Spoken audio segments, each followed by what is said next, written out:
greatest crimes perpetuated against black men specifically is the level to which their humanity and their hearts have been devalued, diminished, and dehumanized, and that they have become doing machines. The greatest value a black man has, in many instances, is what he can do for somebody. Right. And how he can do it, and how much he can do it, and how much he earns doing it. I mean, I hear it and see it among young people in the relationships, you know, oh, you're going to get my nails done, and you're going to do this, and you're going to do that. Right. You know, they've been demeaned and devalued and dehearted to the point where they value themselves based on what they can do.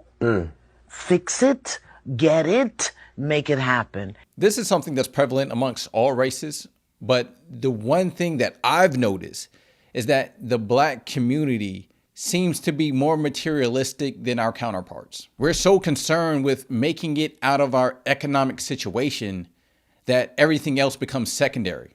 Yeah, you're a nice guy, but what can you do for me financially? We even see examples of that in our music and other genres of music. They're making songs about heartbreak and falling in love, but only in hip hop do we have, can you pay my bills? I'll bust it open for a Benz. There's this constant bragging about how much a man has spent on them versus how well that man has treated them. And this messaging is creeping into the brains of our young men and women. And now men feel like if they don't have money to buy a bag, then they're not worth dating. What happened in your dating experience to where you're now like, It's a lot of pressure on black men, specifically dating black women. And I love black women. Social media and the culture has put a lot of pressure on us. This could be just based on environment. When I moved to Atlanta, you know, women here are very entitled. Yeah, there it goes. And listen, I'm not blaming anybody, so I don't want this to turn into When you say entitled, though, what does entitled mean? I'll say financially entitled. I feel extreme pressure. And I get hit on by white women. I get hit on by all kinds of women. But when I get hit on by black women, I immediately feel this entitlement of, I gotta pay for something. Wow. I gotta pay your rent. I gotta help you with your car note immediately within 2 weeks. Or I'm just saying what I've experienced. I'm not saying that's every woman. Nowadays, if I take somebody on a date, $400 immediately, and I don't even drink. So if she drink, that's a couple hundred. If the hookah's 45, lamb chops is 50, dessert. So by the time VIP valet. Park valet, I was just getting ready to say valet. So we didn't spend $400 for me to see if you like me. Say that again. So it's like I'm spending. That's just the first date. You want to go out again. I didn't spend $1,000 on 3 dates just to see if you might call me back or maybe text me back. And then because you're a beautiful woman, if you don't like me, you can go get the next man to do the same thing. I got to tell you, at first I didn't really understand what he was talking about because personally, I've never felt pressure dating a black woman. But when he said Atlanta, it all made sense. What he's talking about is not a black woman thing. That's a Atlanta black woman thing. I've dated women from Atlanta before, and let me tell you, it was not pleasant. They can't shut up about who they know, what they have, how much their last boyfriends done spend on them, and how much they make. Fellas, if you're looking for a wife, or ladies, if you're looking for a husband, Atlanta is not the place to go. But if you're trying to turn up, date around, hook up here and there, oh yeah, then Atlanta is right where you need to be at. My wife told me a week ago she's gonna divorce me because she wants easy and something different. And it's fucking with my head, my self-confidence, and what's your advice on how to navigate through it? Honestly? Yeah. Have you been good to her? Yeah. Real good? I can do better. I'm gonna be real. Yeah. Fuck her. I'm not trying to be mean. She doesn't want you anymore. Okay? Yeah.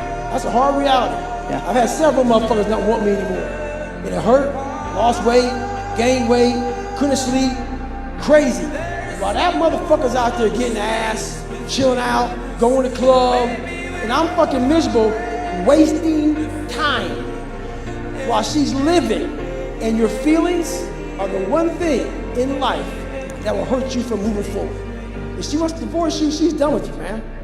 Suck that shit the fuck up and move on. Seriously, there's no answer for that. Once a woman is done with you, she's done with you. You can apologize for your part in the relationship failing, But after that, you got to move on. Unless there's a straightforward answer on how to fix the relationship, I would focus on yourself. Focus on being a better person. Focus on being a better future husband, because sometimes a fresh start is all you need. How much a man got to make to be with you? Probably 30 an hour. Huh? 30 an hour, maybe. 30 an hour? So that's like, no, like, give me like, you know what an income is, right? I do not know what income is. You don't know what an income is? Stop it. Get some help. I'll have you take that. What's your name? My name is Chandler. Chandler? Yes. Okay, and Chandler, how old are you? 28. 28, and what do you do? I'm a fraud analyst. So I just look at customers' accounts, make sure that their fraudulent use of their account number, just pay them back if it's a fraud case. If not, I just deny the claim off the evidence I found. Okay, pretty cool. Yeah. And what are some things you look for in a woman?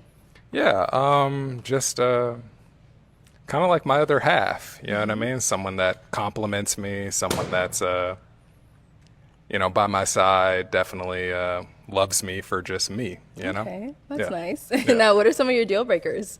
Definitely like kids with multiple men. And just closed-mindedness, you know, Okay. not willing to just try new things and, you know, just be spontaneous. Okay. Yeah. All right. So we did get a couple of pop balloons. Of course. Let's go over to just a few of these ladies, see why they ended up popping their balloons. Sure, of course, Okay, of course. Let's start over here. We can have your name and age and why you ended up popping.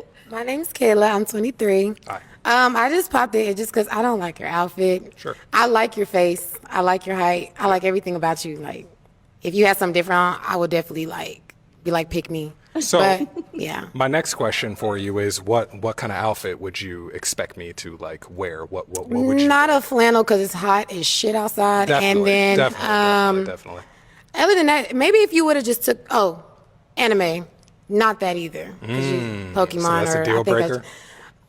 no, I don't know. It's just childish. But if you would have probably took the flannel. Whoa. Anime is not childish. Off, maybe. Sure. It would have gave a little bit more, but you making me hot standing in front of me, so yeah. Sure.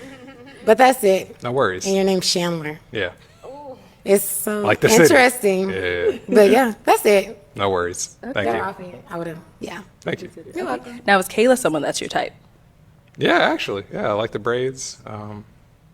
Very beautiful. Thank you. Yeah, tattoos are cool. Thank you. She's definitely someone I would approach. Okay. Yeah. All right, cool. Let's go over to another lady. Sure. We're going to skip around. If we can have your name and age and why you ended up popping. I'm Lex, I'm 23, Lex. and you're just not my type. No worries. Like, your whole aesthetic is just not, it doesn't fit me. Sure. No So, worries. Yeah, that's pretty much it. That's cool. Okay. All right. And now is Lex someone that you would approach? Yeah, no, she's beautiful. Yeah. Thank you. Love the hairstyle, love the dress. Tattoos are cool.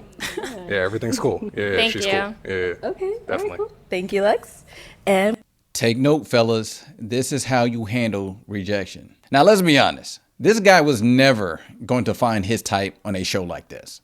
Most of these women are more concerned with getting their followers up than meeting a guy with his head on his shoulders. He's articulate, he works a good job, and he showed good character in how he handled the women. The only reason he got rejected is because he's not the typical archetype that these women go for.